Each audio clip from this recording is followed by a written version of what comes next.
The Guild is Maximum Lawyers' community of legal entrepreneurs who are taking their businesses and lives to the next level. As a Guild member, you'll build relationships, be held accountable, and learn strategies specifically designed to get you unstuck and accelerate your plan for growth. Members are also granted exclusive access to masterminds hosted around the country. Our next event is coming up, and we're heading to Scottsdale, Arizona. There's something truly magical about the power of these in-person connections where real-time breakthroughs happen. Picture this. You're surrounded by like-minded law firm owners tackling your business and mindset challenges together. The energy is electric, the insights are transformative, and the results are game-changing. Investing in yourself is the best decision you'll ever make. The knowledge, strategies, and breakthroughs you'll gain are priceless assets that will supercharge your practice and propel you forward. Join the Guild and secure your ticket to Scottsdale at the best possible price by visiting maxlawevents.com. Welcome to the podcast edition of Maximum Growth Live, the #1 program for lawyers who want to grow their practices. Each week, our hosts, Seth Price and Jay Ruane, tackle the fundamental questions about how to grow the profit and profitability of your law firm. To watch the program live, submit your questions, and hear the latest episode, tune in every Thursday at 3 p.m. Eastern on Facebook for our live show. Maximum Growth Live is a production of Maximum Lawyer Media.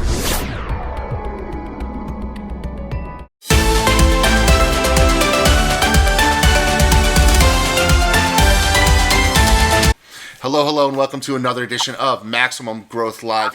My name is Jay Ruane, CEO of FirmFlex, your social media marketing agency for lawyers, as well as CEO of Ruane Attorneys, a civil rights and criminal defense firm down in the great state of Connecticut, our Constitution state, but down in Del Boca Vista in Florida, still enjoying the warm weather, is my man Seth Price of Price Benowitz, DC, Maryland, Virginia, and South Carolina, as well as the mind, the brains behind Blue Shark Digital, your SEO for law firm. Seth, how's your week going this week? Going good. Very tired. It's been a long week, and good. And we got a couple weeks of sunshine left, trying to maximize every minute of it. Well, you got a couple weeks of sunshine, but we're in the midst of getting hit with another storm here in the Northeast. So it's just kicking butt. But we've come off a great run of shows. We had all of the stuff, people talking about coaching, and we ended it last week with the Guild. And this week we're doing a little bit of a transition as we get into a new subject. And the new subject this week is outsourcing, offshoring, and virtual assistants. And we couldn't have a better guest to have on our first show talking about that. And the guest is Sandy Van. Now, I know you know Sandy from a lot of legal events. Sandy and I have become friends. I actually went and visited her out in Las Vegas, long before Corona. It seems like forever ago. And Sandy is great because she has a PI firm. She's got a mass torts component. She also runs her own agency of VAs because she decided to keep growing and growing. And Sandy's really interesting because she takes ideas and money and turns it into capital. I've been in a Slack group with her for a while now, and her ideas are just phenomenal for growing your firm. She has this incessant desire to grow, and she's done some wonderful things. What are your thoughts? Do you use any VAs yet? Yeah, no. So yes and no. Yes, and again, it's funny because the word VA I don't really love. I like overseas teams. That's my philosophy. And so on the marketing side, any non-client facing, any widget that can be replicated overnight as a technology component, I love. Whether the marketing or the law firm side, where I have sort of not done and where I'm enamored and want to see what she's doing is I feel that the law firm sausage making has been more old school and has not leveraged people. So there are areas that I feel like I'm very advanced in, and there are areas where I feel like I'm old school and could really use a lot of help. So Sandy's been an inspiration. I mean, what she has been able to scale, there are people, you do what you love. I love the optimizing of websites and getting ROI for an investment on paid search and things like that. She has figured out how to get hundreds of people overseas to row in the same direction, and that's not nothing. That's not nothing for sure. One of the things that's really interesting to me is I've talked a little bit about with you my own journey into starting to use overseas help, and how we've bombed out a couple. We had some people that were great in the first week or two, and then they just dropped off the planet. We've had two who we didn't have in Honduras now, who are like rock stars. Like, I mean, I wish I could have them in my office. I'm glad they're there. They're happy being where they are. I even reached out and said, I have an aunt in El Salvador. Maybe we can find people that we can set up down there with you, because it just seems exactly like it's a problem, because you're not getting those touch points when you have the VA, when you have the offshore or overseas help. People could just disappear. We had somebody ghost on us. Right. So I'm trying to play with my intake team. So we similarly we're trying two different experiments. One is somebody who lived in the U.S. who sounds like the woman next door, and the other is somebody who's never been to the U.S. and wanting to see which skill sets we fit best. I'm just so leery of going client facing. I'm sure I'll rip the Band-Aid off at some point, but anything behind the scenes I'm looking to. So let's get Sandy out here. I want to hear it. Make sure we give her enough time. Okay, folks, we're going to take a quick break to hear from our sponsors. Of course, we are sponsored by Maximum Lawyer Media, home of the Maximum Lawyer Guild, which you heard about last week on our show. So stay tuned. When we come back, we'll have Sandy Van of the Van Law Firm. The lawyers who will succeed in the next decade are the ones who are focusing on building their brands where people meet. And there is no place better to build your brand than on social media. With the FirmFlex DIY social media plan, hundreds of lawyers like you are using social media to build their brand and become the one lawyer in their community that people know, like, and trust. By spending even just 5 minutes a day on social media marketing, you can engage with hundreds or thousands of people in your local community who will need your services. By cultivating a network of followers, you build a book of business that you can market to the next decade and beyond. If you are looking for a solution to help you jumpstart your social media marketing, look no further than the DIY plan at GetFirmFlex.com. The DIY was created by a small firm lawyer for people just like you, helping you connect with local people online and build your brand and engage people in the topics they want to talk about, all for under $100 a month. To find out more, visit GetFirmFlex.com. In this world today, if you want to grow your business, you want to grow your firm, you want to take on more cases and make a bigger impact, you have to have a digital blueprint. Statistically, throughout the time that we've been working with Blue Shark Digital, our law firm, the Atlanta Divorce Law Group, grew over 1,400%. Seth and his team have years of experience in this area. Blue Shark is truly a part of the firm, so I don't consider Blue Shark any different than the employees in my office.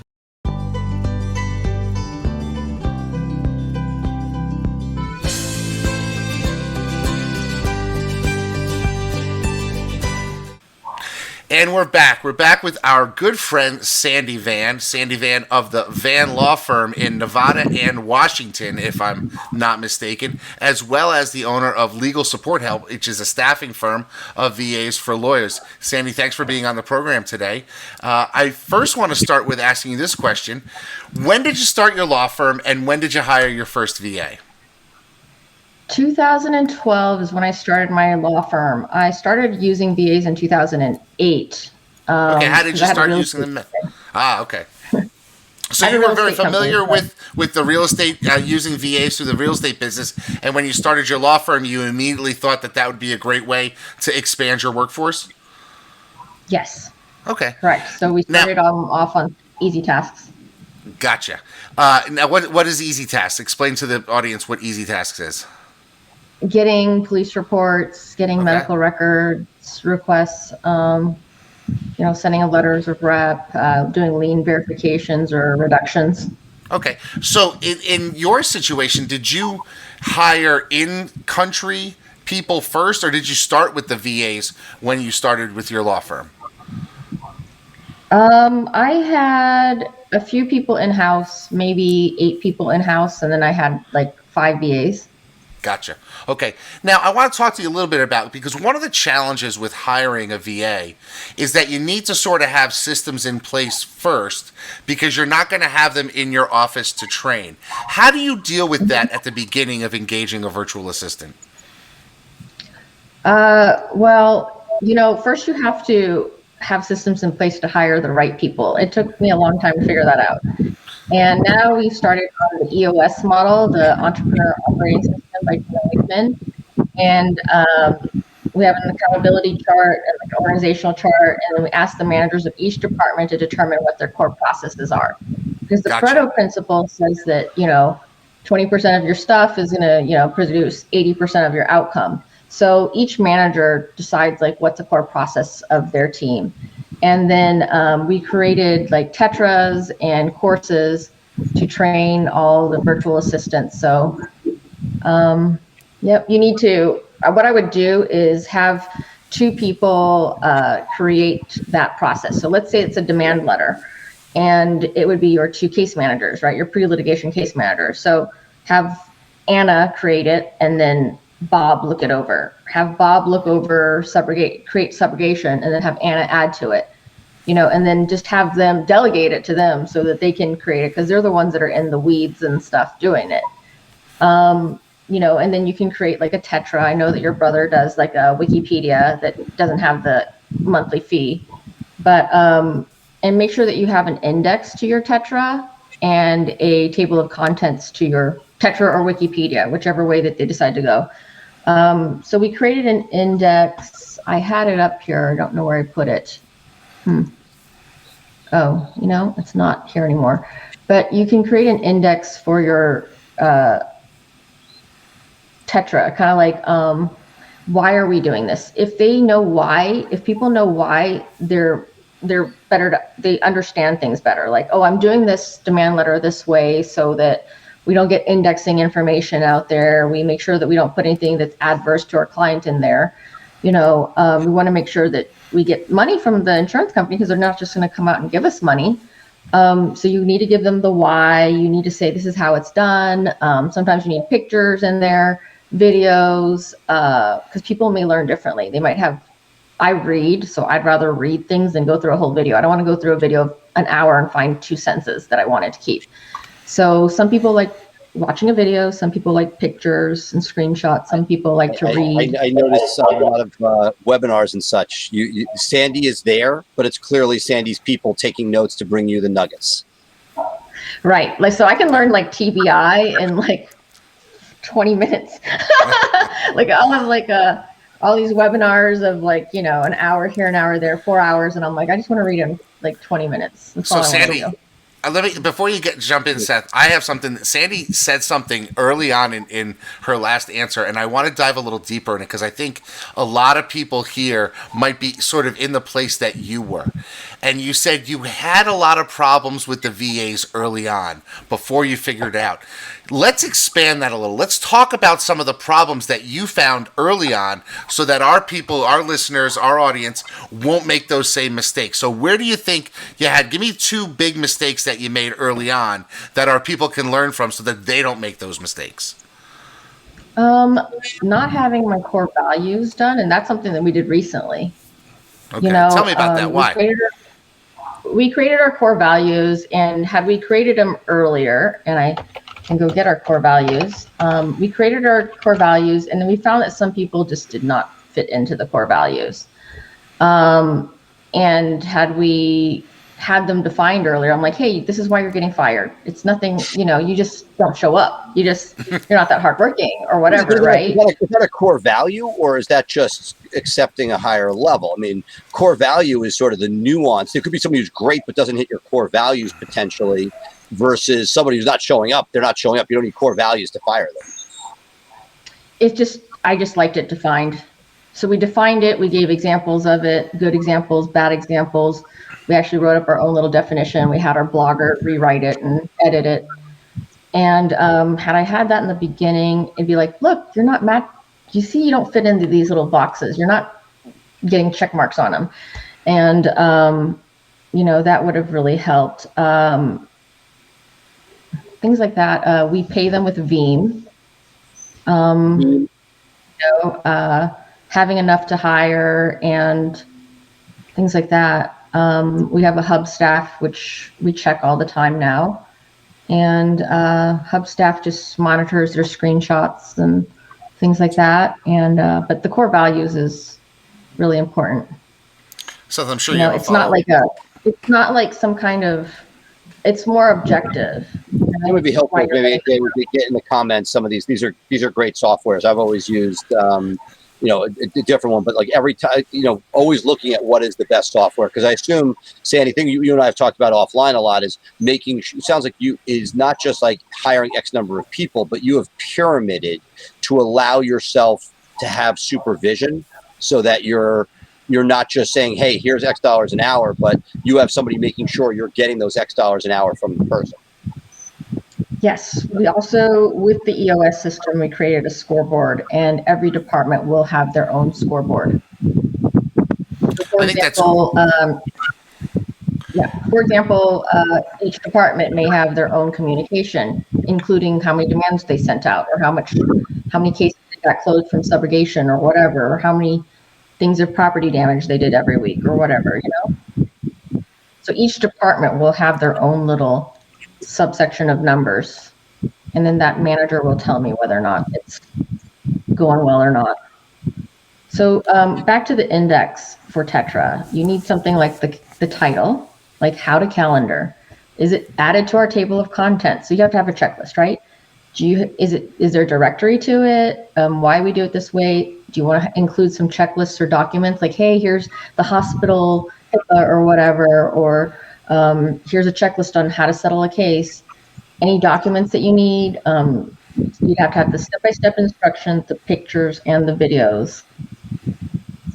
Did you put that together yourself, or was this something that you had, do you give them something and then they run with it, or who actually physically puts that together when you're starting? Because that's a lot of people we speak to, a lot of people watching this are like, hey, I want to try my first. And they can call you and they can have you get them a person. But somebody who's saying, hey, do I need to come with systems, or will this person build the systems that I then tweak?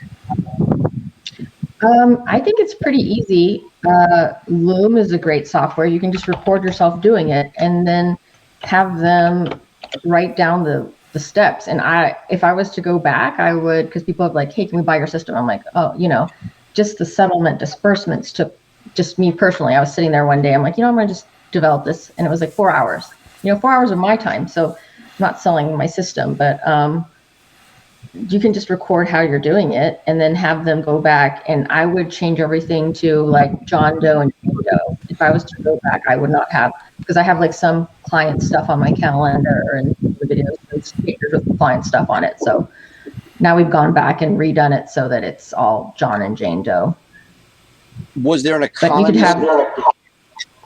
Sorry. Did it? You obviously have dozens, if not scores of VAs at this point. Was there a critical mass where it started to work for itself, where you could have VAs managing VAs, so that you would have less direct reports, and that your people in the U.S. would have a direct person who would then manage people overseas, or are all the overseas people reporting back to the U.S. office? No, some of our managers are VAs. And I'd say that it might have been last year or the year before. I went on vacation to Italy, and then I came back and I'm like, I'm going to just do less. So then I figured out how to do less, and now I do way less. Like I sleep all day sometimes. I'll watch my stocks all day. I'm out and about. So, it's great. So then are you using VAs in your personal life as well? And is that something that you would recommend? Yes. You can use VAs for everything. Yeah. Can you tell us how you use that and how they talk to each other and get things done? I have a long list of things, because someone asked me one time, like, what a VA can do for you. They can plan your travel. You have to have SOPs for that, or they'll put you in a really bad neighborhood, in like Washington and Washington, D.C., but we fixed some of those things, like, hey, thank God for the 24-hour airline cancellation policy that came out a few years ago. So no matter how much they screw up, you have 24 hours to get your money back. Right. But they've done PPP for me, helped me with PPP. They've helped me apply for bars in different states. They've helped me doctor's appointments, refill my medication, set up my hair appointments, call me an Uber, call AAA and sit on hold for me because I've got a dead battery or something. They're amazing, you know. Do you keep your VA, obviously, do you have teams that are overnight versus teams that are day side? How do you make that distinction? Yeah, how do you deal with the time difference? Yeah. We have an after hours team of maybe 15 after hours, I think. And they have a check-in place where they check in with me and say what they're doing, what they're accomplishing, and what they've done at the end of the night. They'll be like, I'm going to be doing this. I'm going to check my Slack messages. I'm going to be buying this. I'm going to be getting quotes for our printing or whatever. Or I'm going to be watching, you know, Seth's CLE on brain injury and telling you all about it. Well, you know, that's a really interesting thing is tasking a VA to watch some CLEs and give you the notes and the nuggets. I mean, I can imagine you can get a lot of good stuff really quickly by having VAs, and then they're getting trained in that area, and you can rely on them for more and more of your marketing stuff. Do you have people that are working on your marketing as well, or is it all sort of legal task stuff? They're all working on our marketing. We're even thinking about having them do our day in the life editing videos. Wow. So we'll create the video and they'll edit our day in the life videos for us. We gave them an example one and we're like, this is what we want it to look like. And, you know, we don't want to spend $25,000 on one. Yeah. You know? What have you found the average lifespan of the VAs? Do they stay with you for a period of time and then move on? Have you been able to keep people for like how many break and how many, you know, stay with you for the duration? Most of them will stay for a long period of time because we do give them insurance, you know, and I have some that I'm sure that they could be making more elsewhere. They just stay with us because they like our culture. Some have left, you know, they thought that the grass was greener and some have wanted to come back. Some have left to do other things. Like one of them got a job nursing in the United States. I'm like, good for you. I'm glad. Be careful in the Bronx, you know, but, you know, I'm happy for you. So, but some of them have been with us for years. They're even longer than any of my employees. Wow, that's awesome. What roles do you think are the easiest to fill with a VA? Because everyone comes with different skill sets. And then what roles do you think are the most challenging to fill with a VA? Easiest would be medical record requests, lien verifications, lien reductions, saving documents, because we get an inordinate amount of faxes that come in and we actually scan all our mail in and then they save it and they organize it for us. Like, hey, if it's an important mail, then they will alert the case manager or the attorney that's on the case. If it's not important, like they don't need to know about every single bill that comes in, you know. So there's like certain tags and then it'll alert me that there's an important mail or someone on the team. Harder things would be like calendaring, subrogation, litigation tasks. They actually draft our complaints and do our discovery for us. You know, our paralegals tweak it to get it finished and everything. And then case managing. We even have 3 case managers that run it. Sandy, you as you've grown, you've been adding litigators to handle the court stuff, and they're coming from outside your firm, having worked at other firms. Have you had any instances where those lawyers have come in and been like, well, I don't like to do it this way because I've never worked with a VA before? And what is like the adoption for these lawyers when they start to see how your systems and the way you approach things are so much better? How have they taken to it? Nobody's really ever said anything like we don't like our VAs or anything. Most of them love our VAs. They're like, oh my gosh, you got them for a steal. I'm like, I'm actually paying very good wages. I hope you know, it's not child labor sweatshop prices or anything, you know, they're getting paid pretty well. So yeah, and they're very grateful to have a job in, especially the pandemic. And some of them have just stayed with us because of the stuff that they've learned. Like, oh, that thing about recording stuff, it's not just CLEs. Like, let's say you downloaded the YouTube videos, or you downloaded Udemy videos. You could download like everything on whatever it could be, Zapier, and then upload it to Otter AI, and then screenshot everything and learn everything a lot faster. Now, do you take that stuff and you throw it into your knowledge base so that in future versions of Sandy Van who take over running the law firm have that as a resource to go to? Is that something that anybody in the firm could access? So say I was a lawyer at your firm and I wanted to learn about Zapier, I have the access to get that stuff that you've put together for everybody? Right. It's in different little sections, like, hey, this is all on TDI, or this is all on trucking, or these are minor impact soft tissue, or this is all on social media marketing, or whatever. And it's in our Drive, but then linked to things in our Tetra, like sectioned off. And then we have different banks in our FileVine. So there might be like a motion bank, or a correspondence bank, or a CLE bank. So we may have links in there. So it might be the video, a link to the video, a link to the notes, they're little tidbits, and then a link to the transcription, and a link to the screenshot of the slides. Wow. So that's how the index would be broken down. That's really powerful. I mean, I can imagine that you could do a deep dive on pretty much any topic related to personal injury now in your systems. So I can see why lawyers in personal injury would want to buy your stuff because it sounds like you have a tremendous value there. But I want to talk to you about starting your own VA company, because when you started this, you were outsourcing to VAs through other agencies, I'm assuming. And then at some point you said, you know what, I'd like to actually build Legal Support Help, which is your company that deals with VAs. Tell us a little bit about that journey and how you decided to get into that business as well. Well, I'd read The 4-Hour Workweek, Tim Ferriss, and then I had read Outliers. And in that book, they talk about this Harry Jude attorney that nobody would hire because he was not white and blonde and blue-eyed. And he was doing everything that walked through the door law. And all of a sudden, he started doing mergers and acquisitions, and the tides turned, and mergers and acquisitions was the it thing. You know, I was using VAs a long time ago in 2007, 2008, because I couldn't afford. I was doing real estate and I was doing short sales, and the short sales were not closing. They were not short. They were taking like 2-3 years to get paid out.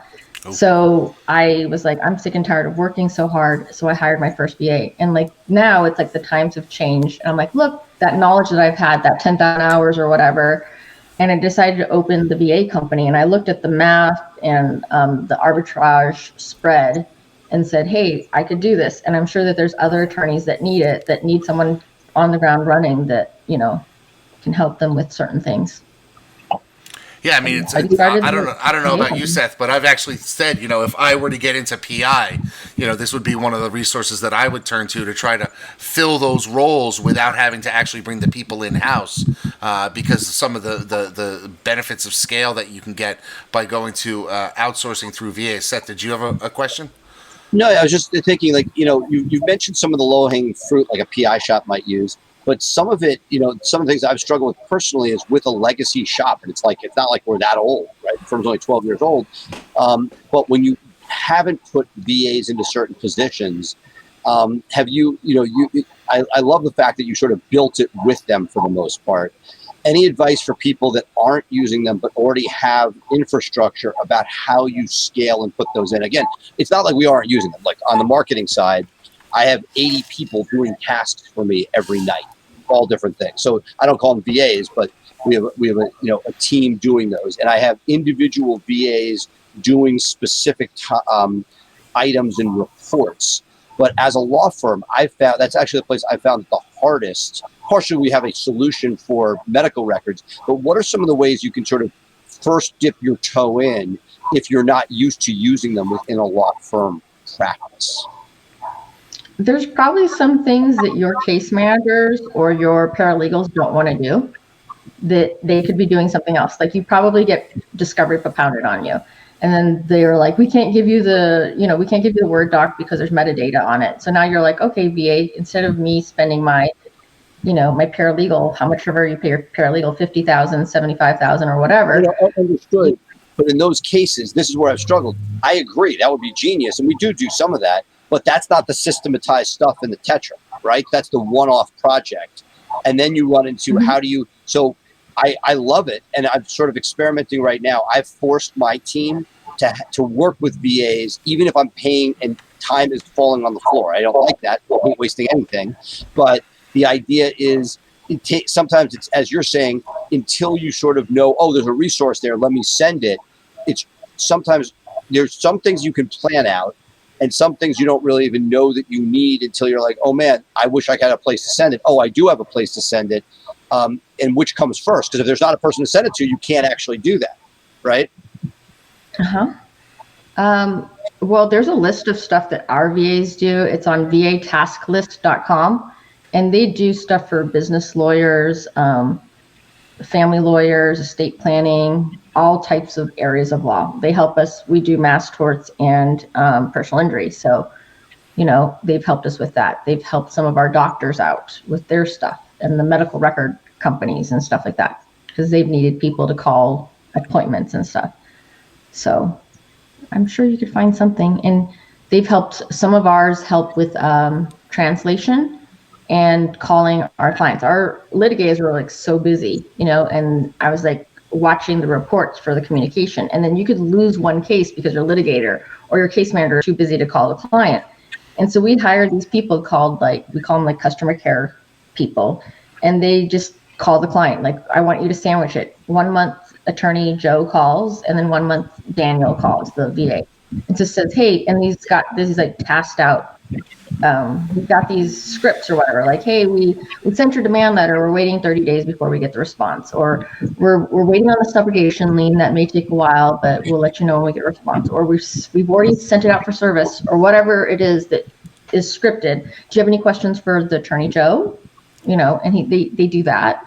So you'll find something for them. There's plenty that they can do. That's really interesting that you say that, because one of the biggest problems for lawyers is lack of communications. Like 90% of bar complaints is lack of communication, and it's often because the lawyers are busy. So by taking a proactive approach with using VAs, it's really a solution that you can identify problem clients, identify problem areas, and solve those things before you get to the bar complaint phase, or you lose that case that is money that you've worked up that's going out the door. So that's a genius way to use VAs and sort of that happiness role. How do you find do you have two categories of people that are forward facing where their English is good enough versus those that are not? How do you make a distinction as to who you're allowed to speak to clients? So some things are not value added. Yeah.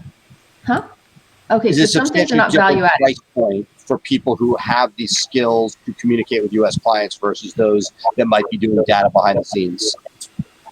Right. So someone that does not speak to people would get paid less in my company. So we do have people who have really great English and really great Spanish. And we have some people that are chasing leads for us in the middle of the night, even, because I don't want to be woken up at 11 at night. So I have those people, and I'd pay them U.S. wages even, if I don't have to get woken up at 11 o'clock and they can just sign that person, I'd rather have that happen. I think that there's some things that are value add. If I go to Joe's Stone Crab, they may use not the nicest napkins. They may not use the nicest toilet paper or the nicest ketchup. But if their seafood doesn't taste good or their steak doesn't taste good, then I'm not going to go back to Joe's Stone Crab. So some things don't matter. If you're calling the police department saying, hey, this police report ready, or you're calling for medical records, I really don't care if your English isn't that great. But if you're speaking to an adjuster or you're speaking to a client, then I want your English good. I love that. Yeah, we ran into a problem with that, but with our first failed attempt with a VA, because we were getting state employees here in Connecticut who refused to talk to people with accents. I can't understand them, and they would hang up. And we were dealing with people who, were insulated in their job, so we had to transition to find people with better English, because that was necessary for us to be able to accomplish those tasks. I thought they spoke just fine, but, I grew up in the hood myself. I would say that you should also get a line for them, because our phones were getting backed up because we didn't have a phone line for them, like the medical records department. So we got a phone line for the medical records department, the disbursement department, the mass tort department. Those are run by VAs. Our mass torts, like hundreds and hundreds of cases are run by VA. And I would also have a line, a channel on your Slack for angry clients. Okay, so when they call in and they're angry, I want to be notified of that angry client and why they're angry. So in some of the credit card companies, collection companies, they have software where they can tell if you're like raising your voice, if you've been cursing, or some kind of artificial intelligence. We don't have that at Van Law Firm. We just have people that answer the phones, and they Slack and tell me if there's an angry client on the phone. Do you do all of your intake through VAs? Mainly through VAs. We do have some case managers that will go out if necessary. We'll meet you at Starbucks. No. I mean, somebody, the first call to Sandy, if you've been injured, is that going directly overseas?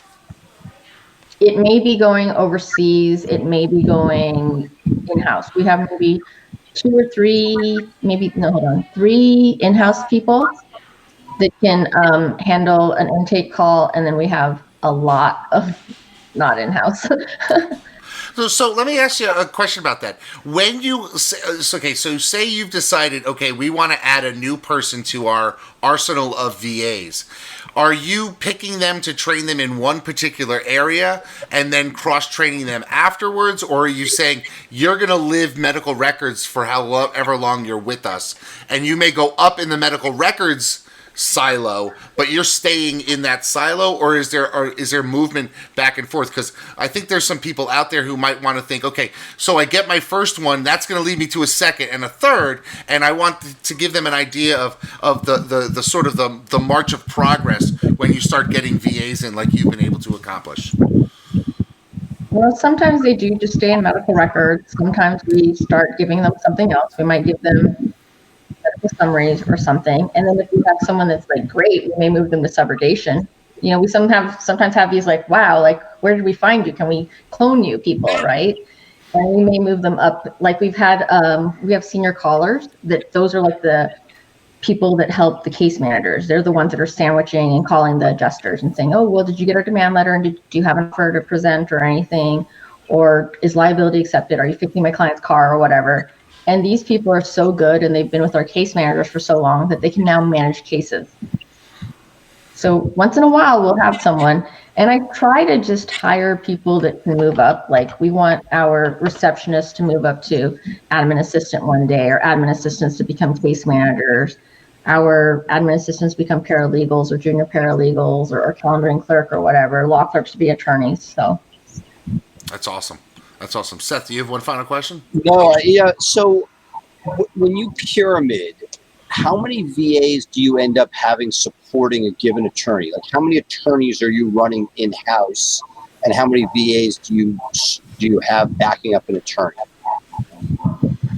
We have little pods. So we have the attorney and a paralegal, and then we also have a discovery team. So we have 2 people that just draft discovery.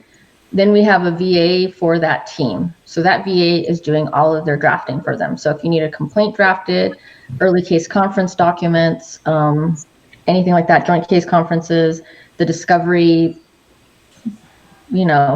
shells and everything. And when they have to answer a discovery, they're typing it up. So we have 1 VA per attorney that does that. Then they have some shared VAs that update our spreadsheet matrix, and 2 calendaring VAs that help calendar with like our calendaring clerks. And so, I think someone that e-files helps them e-file. So I get some people to save things and get medical records and custodian records. So this is fascinating to me. Let me ask a follow-up about that. So are lawyers having a VA work for them 40 hours in a week? Like they always know? Or are these people working like, hey, we're going to task you with a series of jobs and you get it done and then report back to us, that type of thing? Well, they are working 40 hours, and you can really just give them things and then come back, right? So your handing things off to them, and then you might go do something else. You might go do a deposition, then you can come back, right? Yes. No, both, I guess, but they are working 40 hours. And they're working a 40-hour schedule, like 9 to 5, like that lawyer works, so that they're always available to them. And then the maybe the document people, they work 40 hours, but they could be off depending on the timing that you need them. Correct. That's awesome. I mean, Seth, I mean, from my perspective, being able to have people that you can task with things to do and get the work back, regardless if they're in the next hallway or across the world, having a VA sounds like a great way to sort of accelerate the growth of your firm. Did you have a right? question? But and I think the genius of what Sandy has done, not only with the business that people can go for a plug and play solution, but what she's done for herself is.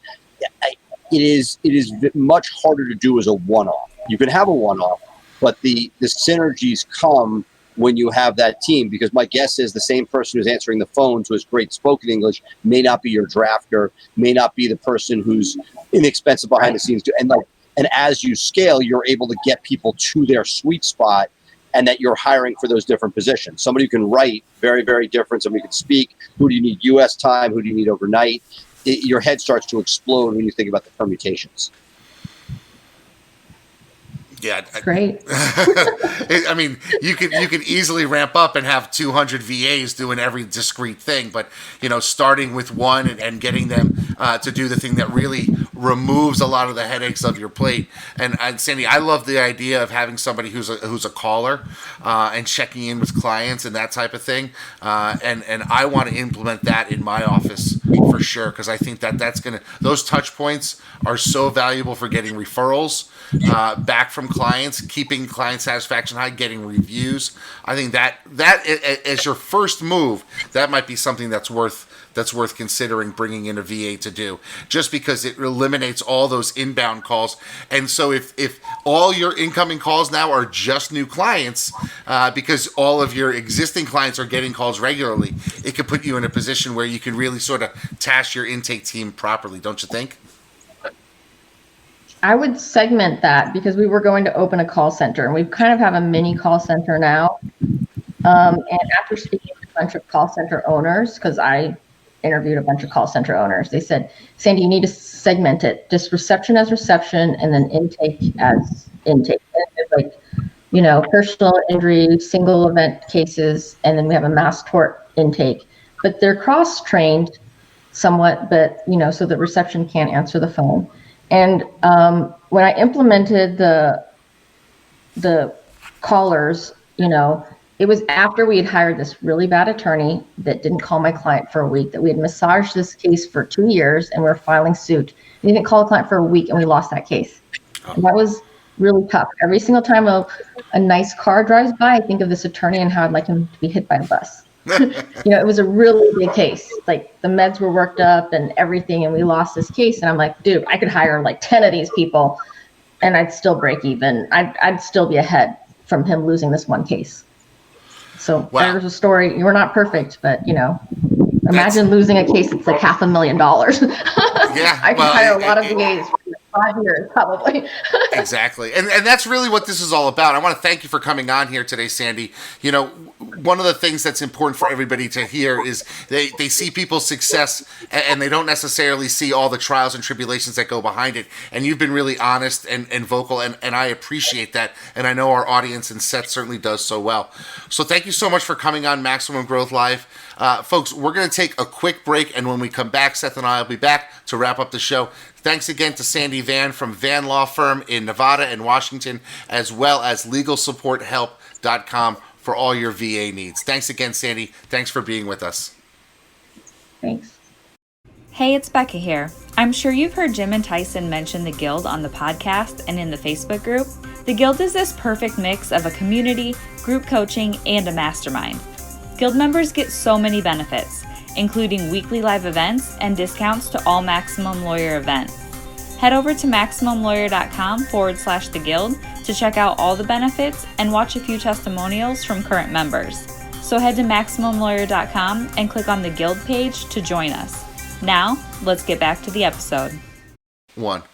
Well, Seth, I'm starting to go full into the idea of outsourcing my work and getting some overseas help.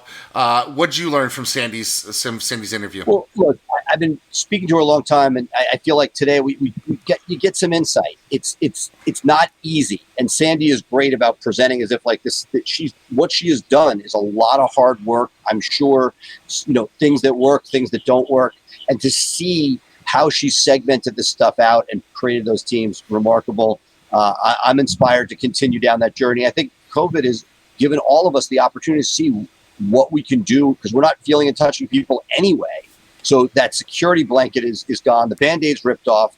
I'd like to see if we can integrate some of that. People like Keith Givens in Dothan, Alabama, and Mike Papantoni in Pensacola, Florida. You're outsourcing to cheap labor there. I feel like not only now do we have a national playground to choose from, but an entire globe. And depending on skill sets that you need, it's a pretty cool ride that we have coming up. Yeah, I'm really excited. We've got one young woman who's in Honduras who's helping us now. And all of my top line paralegals are like, this girl has it. She's good. We want to keep her. Let's elevate her already because we think we can get her to do great things. And that's really the wonderful thing is that we can find people at a rate that you wouldn't necessarily be able to pay here in the States for great work. And everybody wins. I think the jury is still out. Look, I don't think I'm ever getting to where Sandy is. I like U.S. labor for many things. I may be old school. There is an advantage to certain things and that there's a certain, if you had like the flip side, not that there are not plenty of issues with domestic labor, but I'm a long way before I'd like it to be support for those people for the tasks that need to be open overnight to make that a 24-hour office. Nothing kills you more on a weekend when you know that work could be done, but that your 9-to-5 people aren't getting that done. And if the people are starting Sunday here where you have production going, how much happier are you going to be? Yeah, I'm with you 100%. One of the things I want to look to is having overseas people help us with intake on the weekends because that's where we're not getting coverage now, and I think we can place people in there. But great stuff today, folks. I want to thank you all for participating with us and being part of our show. Of course, you can always watch this show as well as any of our back catalog by visiting us on our Maximum Growth Live page on Facebook. You can catch our podcast syndicated through the Maximum Lawyer podcast or on our standalone. I would invite you to join me as we talk systems in our Systemizing Your Law Firm for Growth Facebook group, which is available if you are an attorney. And then join us back again next week for another edition of Maximum Growth Live. I am Jay Ruane. He is Seth Price of Blue Shark Digital. I'm FirmFlex, social media marketing. We got everything that you need here, man. We got systems. We got experience over there more than over here. We got SEO. We got social media. We got everything you need to grow your firm. So thanks for joining us here today and with us always. Seth, any final words? No, just have a great weekend, and I'll see you back next week. Next week, spring training, pitchers and catchers report. We're getting back to basics, back to baseball. Looking forward to it, folks. Have a great week, and we'll see you next week. Thanks again for watching. Bye for now. Thank you for listening to Maximum Growth Live. Please remember to subscribe to our podcast for the latest episodes and tune in live on Facebook every Thursday for our live show. For more information, visit Maximum Growth Live on Facebook or MaximumLawyer.com and be sure to share us with your friends.